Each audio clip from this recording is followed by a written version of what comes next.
Good afternoon, and welcome to day 4 of Business English 2. At the end of our last lesson, I was talking about your journal writing assignments, so I want to go over that again real quick, just to make sure that you understand what the requirement is here. So this is one of your graded assignments for the semester, and the journals are worth 10% of your final grade.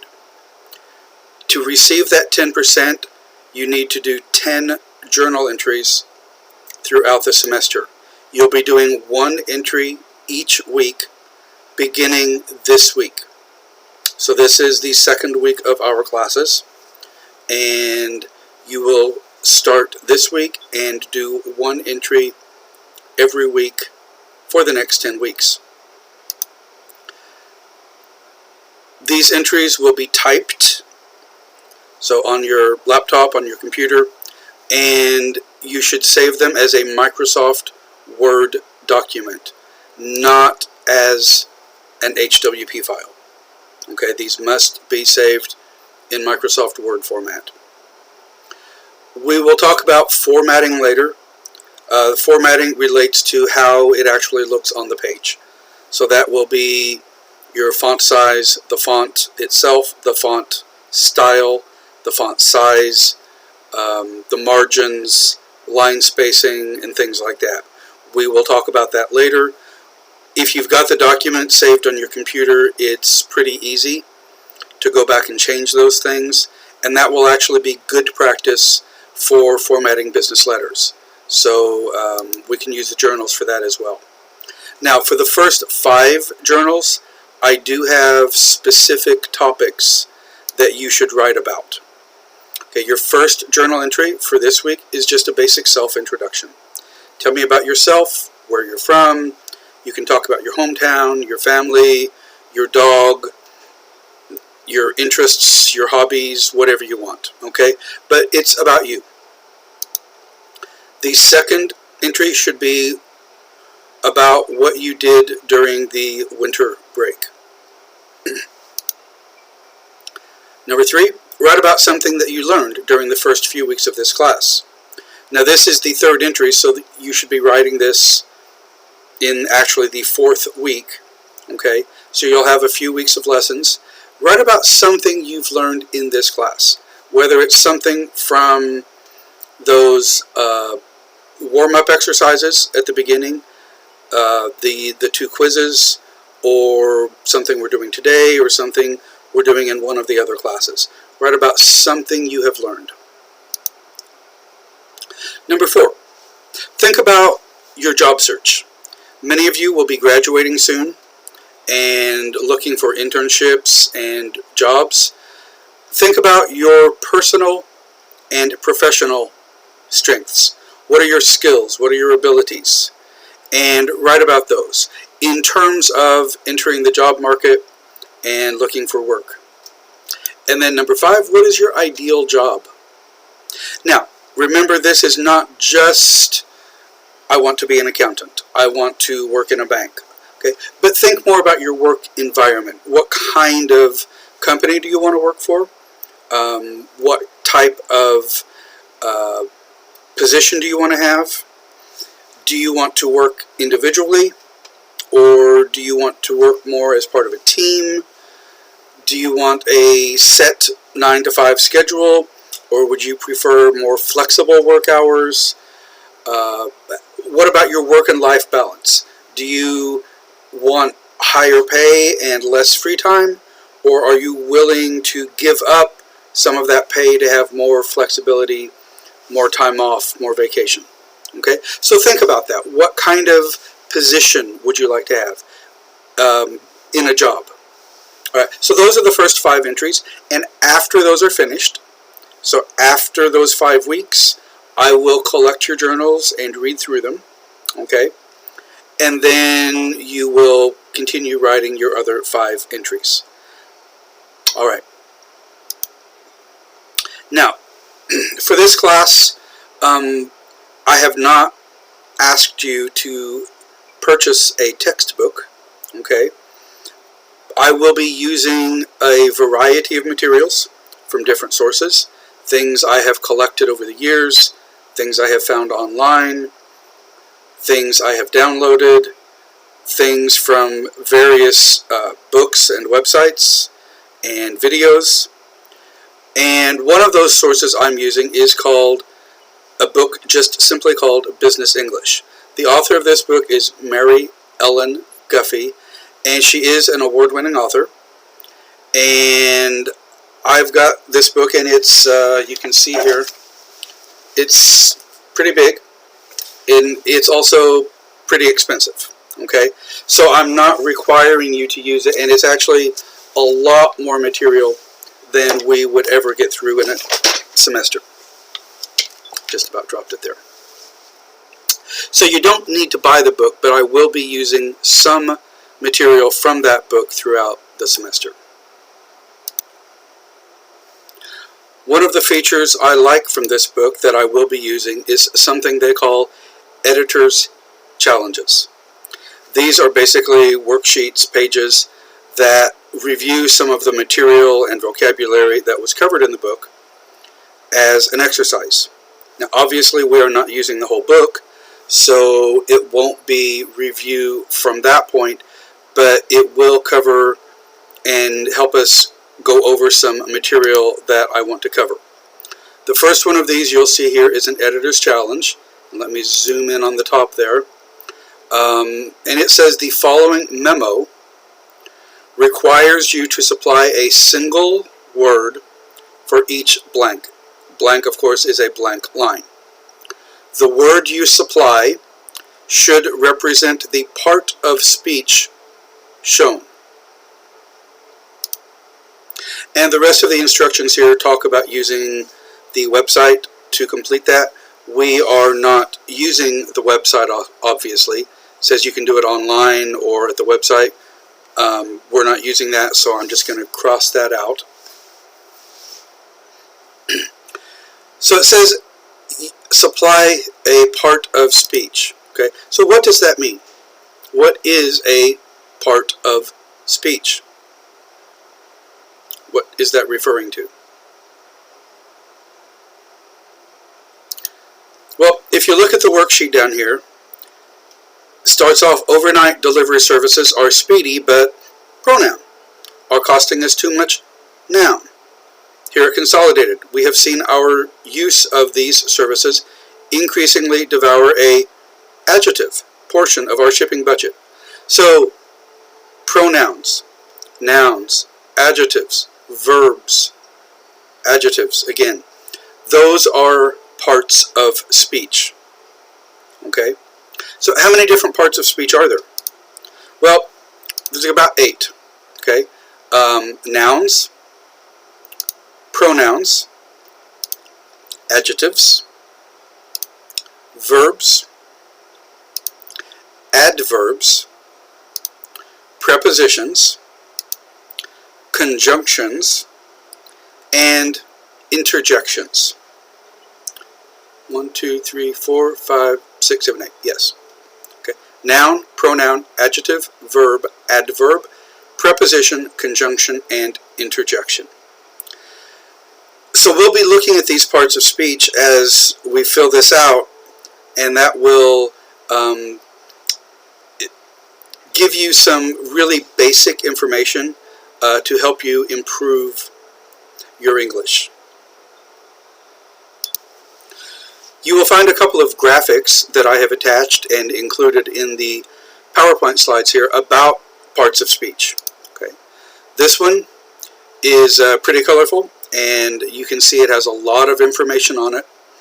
And I want you to use this as reference. You can print it out if you want to, but on here you will see nouns, pronouns, verbs, adverbs, conjunctions, interjections, adjectives, and prepositions.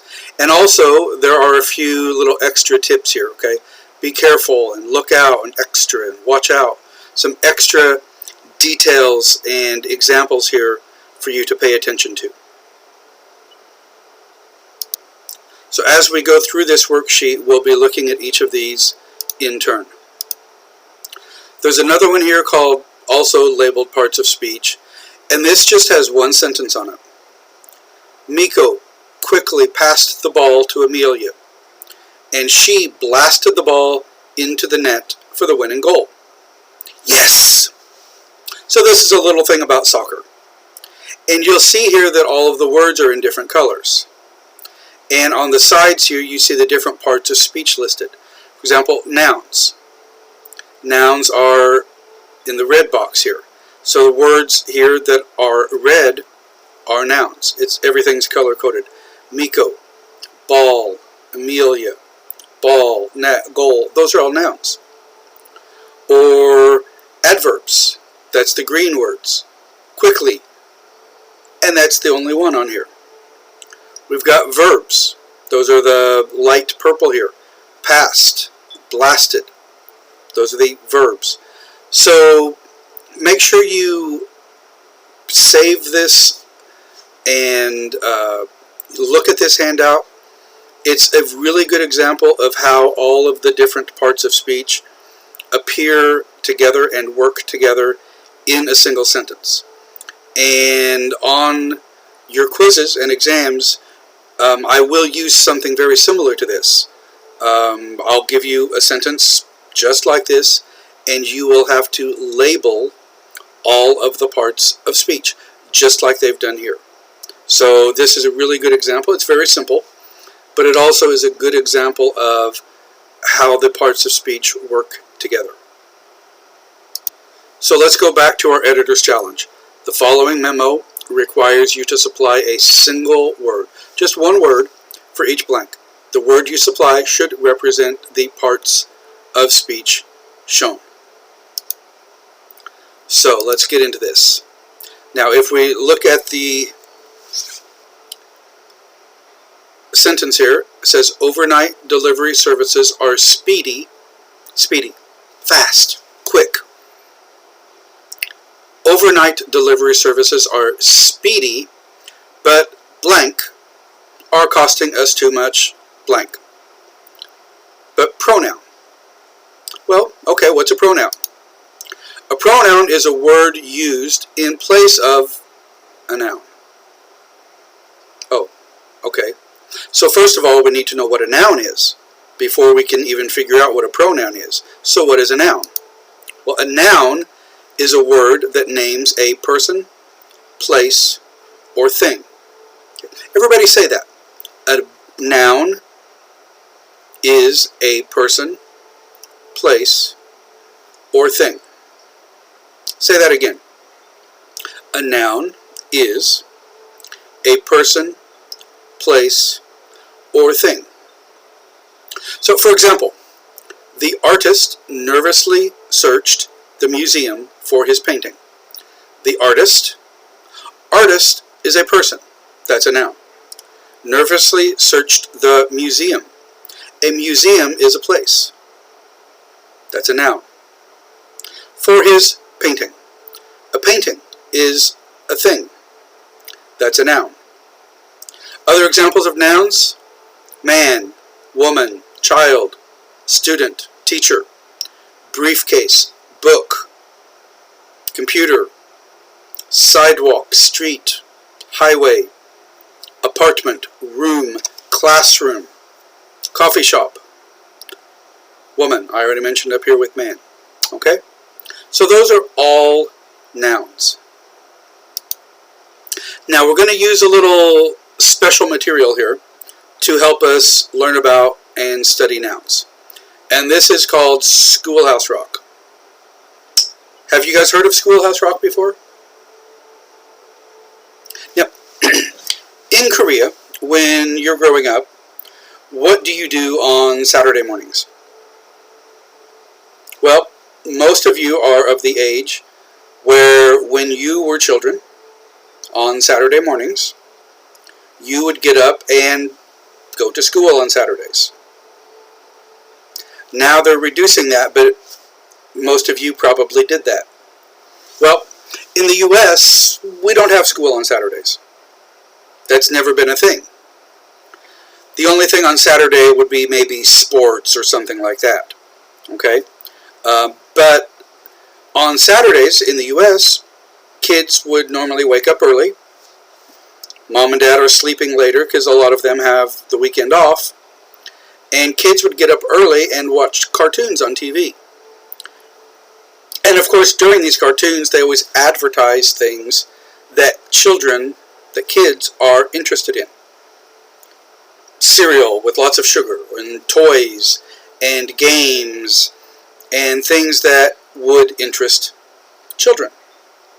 Well, many years ago, back in the 1950s or 60s, they had an idea that instead of just having commercial advertisements between all of these cartoons, they would also start using some educational material. And that's where Schoolhouse Rock came in. So schoolhouse is simply a school building, a school. Sometimes we use schoolhouse to indicate the school building itself. Same with churches. We might call a church house. That's the physical building where the church is. Okay? So, schoolhouse, it's educational.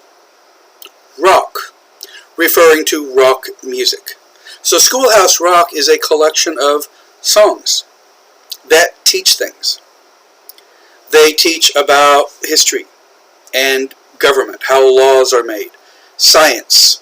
They talk about electricity and how the body works, how the blood pumps through the body, how the heart works.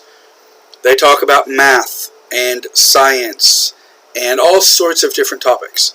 And all of them are about 3 minutes long, and they are these little educational videos. So we're going to use one to learn about nouns. And this one is simply called, a noun is a person, place, or thing. Now, some of you might be thinking, wait a minute. We're in university. We're adults. We don't need little songs to help us. Well, that may be true. But think about advertising and marketing. What do they use to sell their products? To help you remember their products? Almost all commercials have music. Because when you hear a song, when you hear words set to music, you remember them. It makes it more memorable.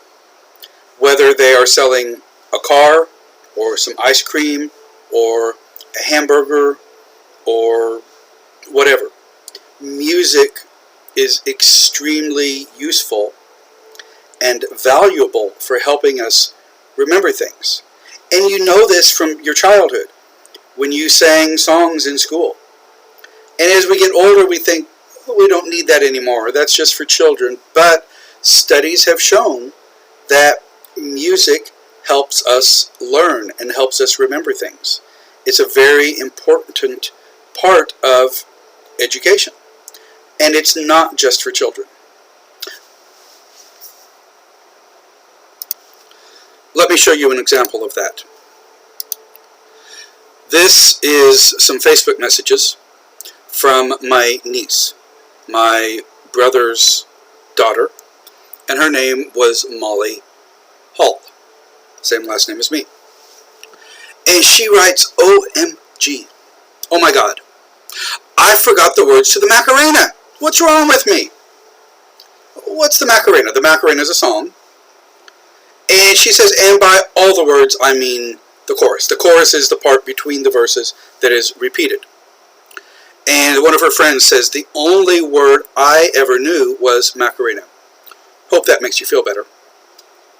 One of her friends says, I'd never even heard of it.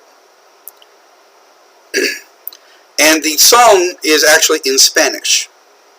Okay? And I commented, I said, I always thought it was Macarena. That's the only part of the words I actually knew. Molly says, yes, problem resolved. The only words I ever knew to that song were, "Hey, Macarena anyways." Haha. Becky and I, Becky is her friend, were listening to it and making a song for our cognitive psych test coming up. Cognitive, the word cognitive replies to thinking, how our brain works. Psych is short for psychology. So this is the study of how our brains work, how we remember things, how our brains function. We're making a song for our cognitive psych test coming up. This is a university course. She was studying psychology. Frontal, temporal, parietal, occipital, hey, cerebellum. So cool. So what's she talking about here? When you're studying psychology and how the brain works, they look at the different sections of the brain. Our brain isn't just one solid piece, but it's divided into different pieces, different areas, different sections. And those sections are called lobes. It's like a region or a section of the brain. Other body parts are divided the same way. Our lungs have lobes as well. Our liver has different lobes. We also have ear lobes. This little part on the bottom of your ear, where some of you have earrings through there, that kind of loose part there, that is called the ear lobe. Okay? So, on the brain, we have the frontal lobe, that's in the front, like the forehead area. Behind that, the parietal. Behind that, occipital. The very back part is called the cerebellum. And then on the sides here, on both sides, we have the temporal lobe. These sides of your head are called your temples. So sometimes maybe if you have a headache, you'll see people kind of rubbing their temples to kind of increase the blood flow in that area. Or if you wear glasses, the earpieces, that's the temple, or it goes along your temple. So those are the temple pieces, or the earpieces of your glasses. The temples here are like the sides of your head. So they were making up the words here to go with the song. Frontal, temporal, parietal, occipital, hey, cerebellum. Now remember, this is a university level course. Okay, this isn't just a children's song. So how did this work?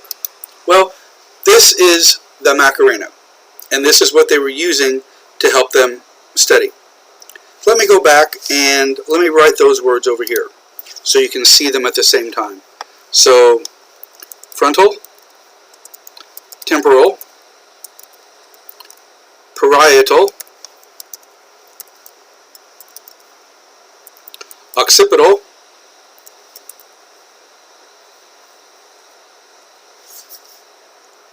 and the cerebellum.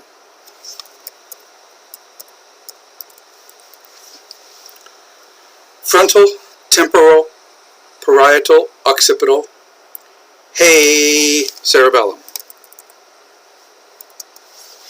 Alright, so let's listen to the song. Now remember, we used the Macarena to help them study this. Frontal, temporal, parietal, occipital, hey, cerebellum. Because using it with the song helps them study. So I can imagine them sitting there in the final. Frontal, temporal, parietal, occipital, hey, cerebellum. And doing the little dance moves, kind of in their heads. Alright, now, some of you might be thinking, well, okay, that's cognitive psychology. That's the Macarena. How does that Spanish song relate to global finance and banking? Seems totally unrelated, right? Well, maybe not.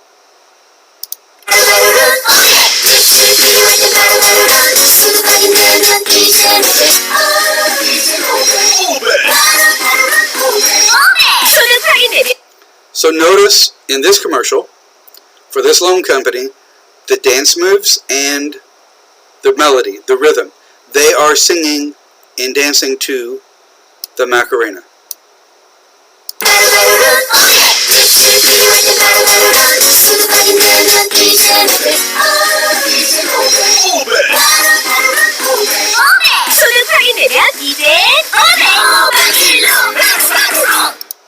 So that's a direct usage of that song in marketing in Korean. So remember, a noun is a person, place, or thing. So let's take a look here at the lyrics for Schoolhouse Rock. Now, in a song, there are normally two parts, the words and the music. We call the words the lyrics. The lyrics are the words to the song. Okay, so I'm going to say them here. I'll say the words, and then you just say it out loud to yourself, wherever you're watching this, okay? So I'll say a line, you repeat it at home. Well, every person you can know, and every place that you can go, and anything that you can show, you know they're nouns. A noun's a special kind of word. It's any name you ever heard. I find it quite interesting. A noun's a person, place, or thing. Oh, I took a train to another state. The flora and the fauna that I saw were really great. Flora and fauna. What are flora and fauna? What does that mean? Flora and fauna. Those words are usually used together, or many, many times they are. What do those mean? Well, you might notice that the word flora is similar to the word floral. You might have a floral aroma, a scent, or a floral arrangement. Flowers. A floral arrangement would be a flower arrangement. Okay? Flora is related to the word flower, or a little more general than that, it simply means plants. Plants. And fauna refers to animals. Plants and animals. So we're on the train here, and they see flora and fauna. Now you might think, well, okay, flora and fauna, that's great. What does that have to do with banking? Well, banks print currency, money, and all of that currency has designs on it. People, buildings, historical events. Well, from the Bank of England here, we have flora and fauna on the back of a £10 note from the Bank of England featuring Charles Darwin. So you can see here they have a little microscope or a magnifying lens from the type that Charles Darwin would use, and they have some flora here, some plants, and animals that he may have studied. So it's actually printed on the £10 note from the Bank of England, flora and fauna. So if you're working at a bank and your country comes out with some new currency, some new banknotes or coins, you need to be familiar with what is printed on that currency. And you should also be familiar with the currency from other countries, so you can recognize whether it's real or counterfeit. You should have some familiarity to be able to recognize certain things. Here's another one, flora and fauna on New Zealand banknotes. It says here flora, fauna, and fungi on the other side of our new banknotes. Flora and fauna, plants and animals. What's fungi? Fungus, mushrooms. When you eat a mushroom pizza, you're actually eating fungus. So here's some examples of that, of the flora and fauna on the back of the New Zealand banknotes. And another example here, flora and fauna on new banknotes from Fiji. The island of Fiji has their natural treasures where they show flora and fauna on their banknotes as well. Okay, let's go back to the song. The flora and the fauna that I saw were really great. When I saw some bandits chasing the train. What's a bandit? When I saw some bandits chasing the train. A bandit is a robber, a thief. If you watch old Western movies, Wild Wild West or something like that, you'll see people sometimes approaching a train, coming up on a train on horseback, riding horses, and they usually have a mask like this over their faces to keep the dust out, but also to hide their identity. If you see someone coming into a bank with a mask like that, hiding their face, people get nervous. That's why in the U.S. People don't wear face masks much, because when somebody goes someplace and their face is hidden, a lot of times that's a signal of a robber, a thief. So a bandit would be somebody coming to rob the train, to rob the passengers, or maybe some gold or something that the train is carrying. When I saw some bandits chasing the train, I was wishing I was back home again. Repeat. I took a train to another state. Now notice here on some of these words, chasing the train, wishing, why do they end those with an apostrophe? Chasing, apostrophe, wishing. What do those mean? That's simply sort of a simpler form of chasing. Instead of I saw some bandits chasing the train, chasing, we drop the G and it's just chasing. We replace it with an apostrophe.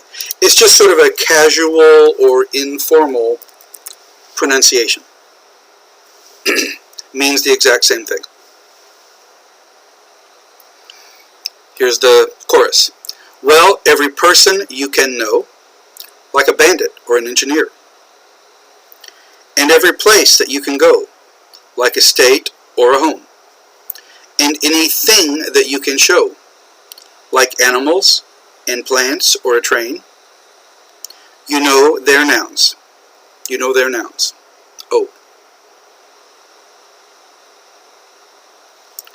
Mrs. Jones is a lady on Hudson Street. She sent her dog to bark at my brother and me. We gave her dog a big fat bone, and now he barks at Mrs. Jones. She's a lady who lives on Hudson Street. Well, every person you can know. Mrs. Jones, a lady or a brother. And every place that you can go, like a street or a corner. And anything that you can show, like a dog or a bone. You know their nouns. You know their nouns. Oh, I took a ferry to the Statue of Liberty. My best friend was waiting there for me. He took an early ferry. Waiting, again, sort of an informal version of waiting, waiting.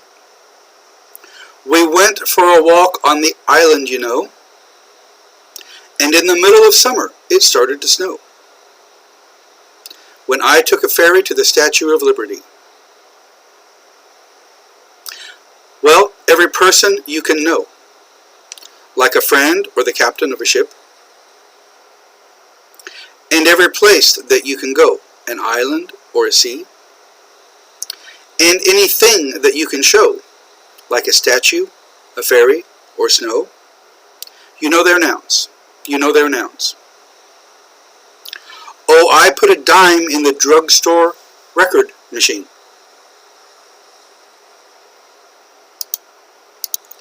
What is a dime? This is a dime. This is the front, and this is the back, and it simply says on it, it's 1 dime. It's a US coin. So, how much is a dime? It's actually our smallest coin in size, but it's not the smallest coin in value.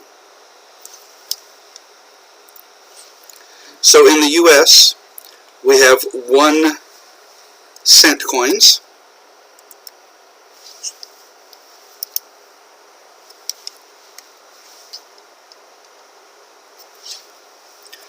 $5 coins, 5 cents. Let me move this down so it's all together here. 1 cent, 5 cents, 10 cents, 25 cents, 50 cents, and we actually do have $1 coins.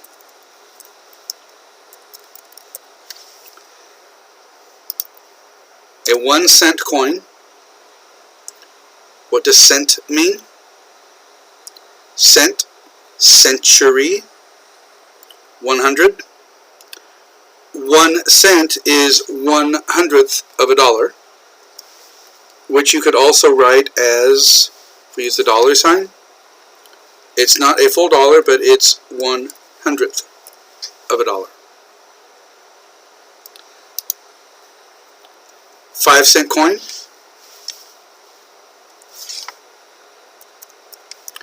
$0.05. 10 cent coin.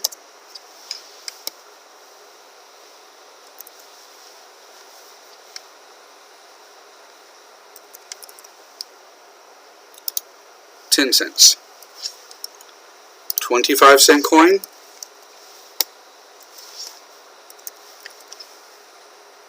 $0.50 coin.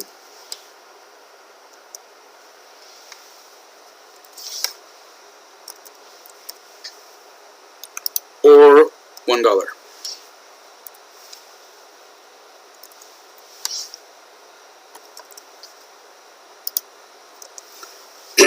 So we have 1 cent coins, 5 cent coins, 10 cent coins, 25 cent, 50 cents, and dollar coins.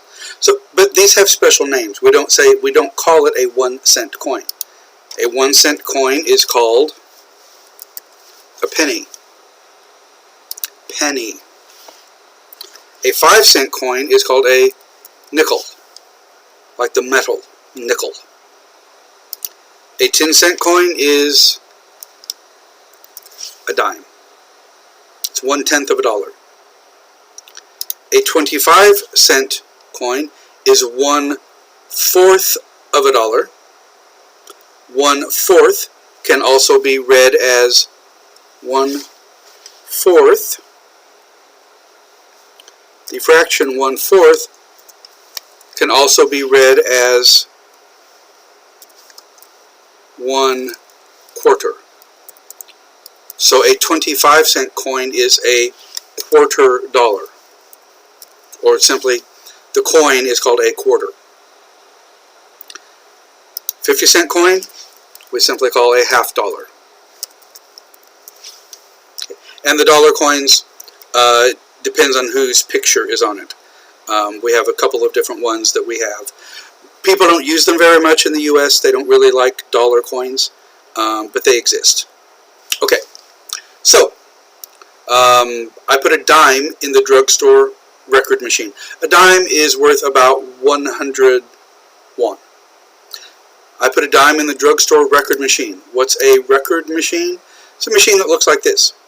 The old ones had actual vinyl records in them, and you would put some money in the little slot down here, and then here is a list of all the songs that are on these records.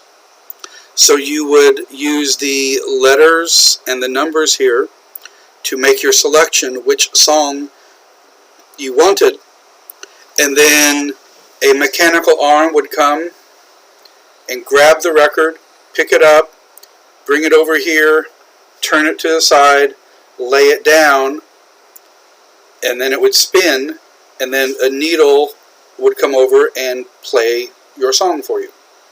Okay, that was a record machine, or what we would call a juke box.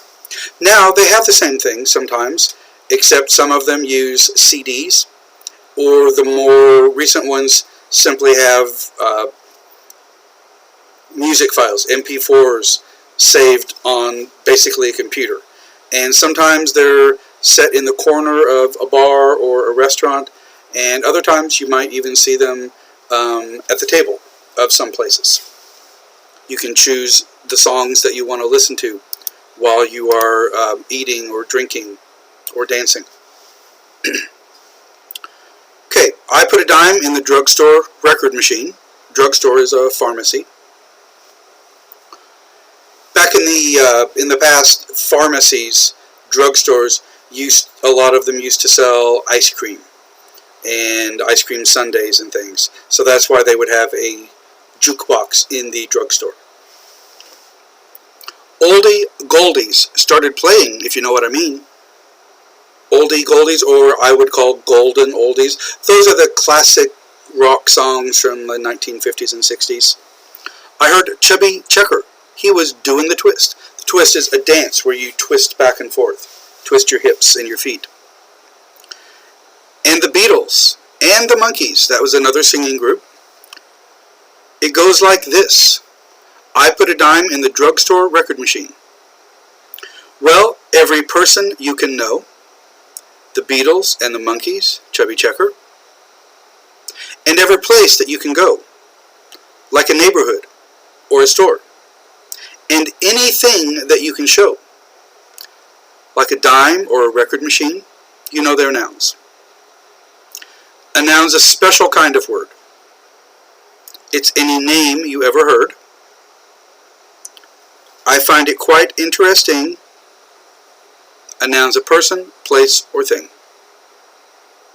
Okay, so now that you've seen the lyrics, let's actually listen to the song. Let me bring this video file in here. This is a noun, is a person, place, or thing.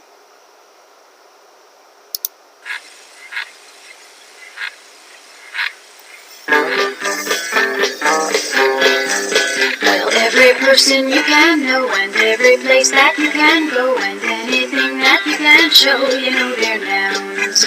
A noun's a special kind of word. It's any name you ever heard. I find it quite interesting. A noun's a person, place, or thing. Oh, I took a train to another state. The flora and the fauna that I saw were really great. Saw some bandits chasing the train. I was wishing I was back home again. I took a train to another state. Well, every person you can know, like a bandit or an engineer, and every place that you can go, like a state or a home, and anything that you can show, like animals and plants or a train, you know they're nouns. You know they're nouns. Oh, Mrs. Jones is a lady on Hudson Street. She's been glad to bark at my brother and me. We gave her dog a big fat bone, and now he barks at Mrs. Jones. She lives on Hudson Street. Well, every person you can know, Mrs. Jones, a lady or a brother, and every place that you can go, like a street or a corner, and anything that you can show, like a dog or a bone, you know they're nouns. You know they're nouns. Oh, I took a ferry to the Statue of Liberty. My best friend was waiting there for me. We took an early ferry, went for a walk on the island, you know, and in the middle of summer it started to snow, and I took a ferry to the Statue of Liberty. Well, every person you can know, like a friend or the captain of a ship, every place that you can go, an island or a sea, anything that you can show, like a statue, a ferry, or snow. You know they're nouns. You know they're nouns. Oh, I put a dime in the drugstore record machine. Oldie goldie started playing, if you know what I mean. I heard Chubby Checker, he was doing the twist, and the Beatles and the Monkees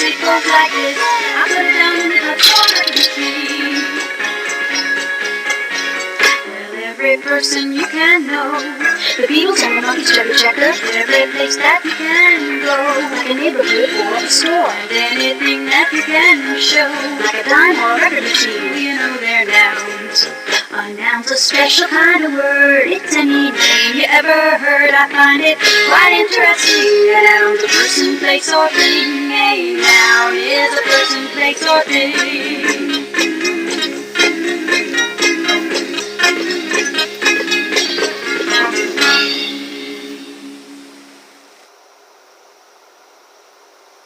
All right, that is Schoolhouse Rock.